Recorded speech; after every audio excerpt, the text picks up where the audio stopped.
The film starts with a chase between the police and a criminal named Edgar Munson. After crashing his car against police cruisers, Edgar runs to a rooftop and is surrounded by police as he holds a trigger in his hand. He asks for Detective Halloran, who shows up as the other cops have their guns drawn on Edgar. He tells Halloran that he has to decide who will die or else Edgar himself will die. Halloran takes out his gun just as Edgar pulls the trigger. The cops blow off Edgar's hand and destroy the trigger, but someone has shot Edgar in the chest against Halloran's orders.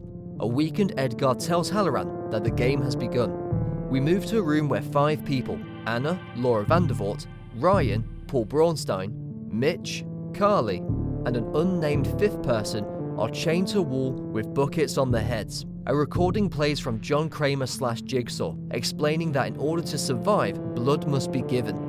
The chains then start to pull the group towards the wall where buzzsaws are sticking out. As they get closer, Anna cuts her arm and is freed. She tells the others to cut themselves to free themselves. Ryan and Mitch follow suit while Carly gets cut from behind. The 5th person is unconscious and realizes too late what to do and is seemingly killed. A woman is jogging through the park when she stops next to a crowd of people gathered by the bridge. She turns around and screams when she sees a body hung from the bridge by the neck with a bucket over the victim's head. The body is brought to the morgue where forensic pathologist Logan Nelson and Eleanor Bonneville inspect it, just as Halloran and his partner Hunt arrive. Hunt offers condolences to Logan, whose wife passed away recently. The head on the body has been severed in half, presumably by a buzzsaw. On the neck is a chunk of flesh cut in the shape of a jigsaw puzzle. A small audio file is pulled out of the neck, with Kramer stating that now there are only 4 left. The 4 victims are now in a barn, with the chains still on their neck. They start getting pulled towards another potential death until Mitch grabs a tape next to the infamous Billy puppet. The chains stop and another recording from Kramer plays. He mentions that someone among them has been injected with a poison, and there are 3 needles before them. One with the antidote, one with a saline solution, and the other with hydrochloric acid. Kramer personally calls out one of them as being a purse snatcher. It turns out to be Carly, who stole a purse from a woman that later died after she suffered an asthma attack and couldn't reach the inhaler in her purse. Carly notices one of the needles has 3.53 on it, which is how much she stole from the woman and how much Kramer deems her own life is worth. The chains start to pull the 4 up towards the ceiling to hang them until Carly takes a needle. Ryan, who grabs all 3, yells at Carly to take one, but she never does. Ryan sticks all 3 needles in Carly's neck, which releases them from the chains, but also causes Carly to suffer a painful, bloody, burning death. Halloran later finds the body of a woman whose face has been melted off by acid outside a building. Logan and Eleanor inspect the body and see another jigsaw-shaped flesh chunk missing. The remaining 3 figure that they're there for something wrong that they have done and must confess. Ryan admits to doing a number of bad things, like cheating on his wife. Mitch sold a motorcycle to a young man who later died in an accident. Anna only recalls being with her husband when their baby died, supposedly as a result of him falling asleep and rolling over on top of the baby, smothering him.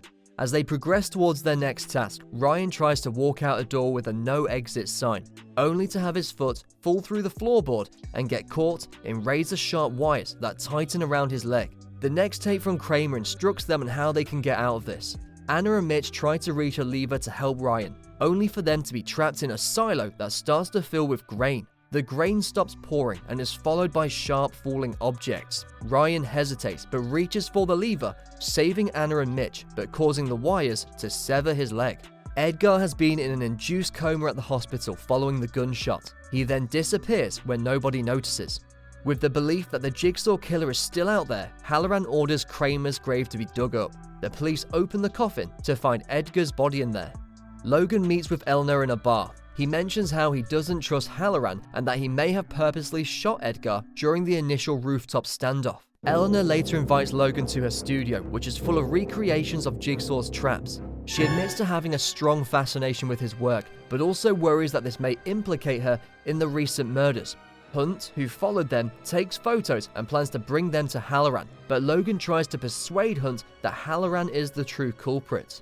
Back at the barn, Mitch is put through the next test. He is hung up by his foot with wires and is slowly lowered towards a mechanism that would shred him. The next tape has Kramer stating that the young man he sold the motorcycle to was his nephew, and that Mitch willingly took the man's $600 knowing the brakes were faulty, and Kramer's nephew was soon struck by a truck. As Mitch is lowered, Anna tries to stop the mechanism by stopping a motorcycle engine that is powering it. Although she stops it long enough for Mitch to pull the lever that frees him, it turns back on, and Mitch is completely shredded.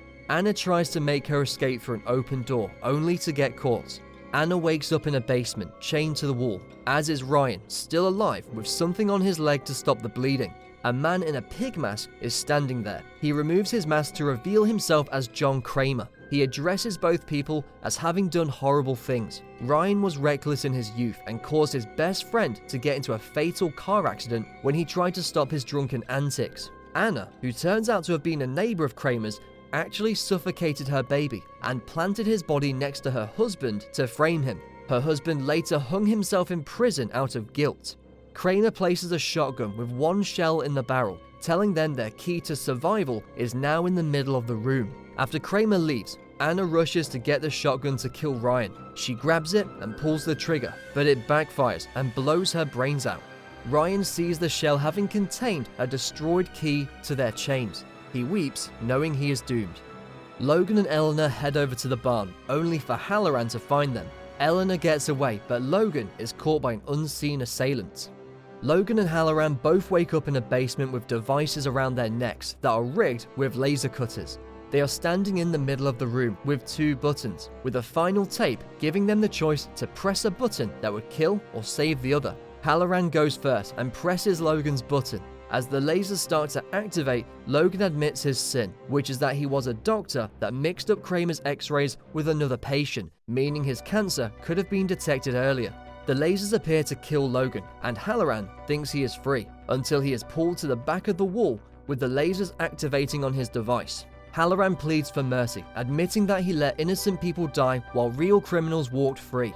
Logan then rises alive. He removes the device and walks over to pull off a sheet, revealing the long decomposed corpses of Anna and Ryan. Logan tells Halloran that he was the fifth person in the initial trap, and that it was 10 years ago when it happened. Kramer let him live, knowing Logan made a simple mistake, and he took him in as an apprentice. The bodies that were found identical to Carly and Mitch were other criminals that Halloran let go. In fact, one of the criminals he let go was Edgar, who killed Logan's wife. He also let Eleanor live to establish an alibi. With Halloran's confession recorded, Logan starts to leave, just as the lasers cut Halloran's head down the middle like a tomato. Logan says, "I speak for the dead," before shutting the door.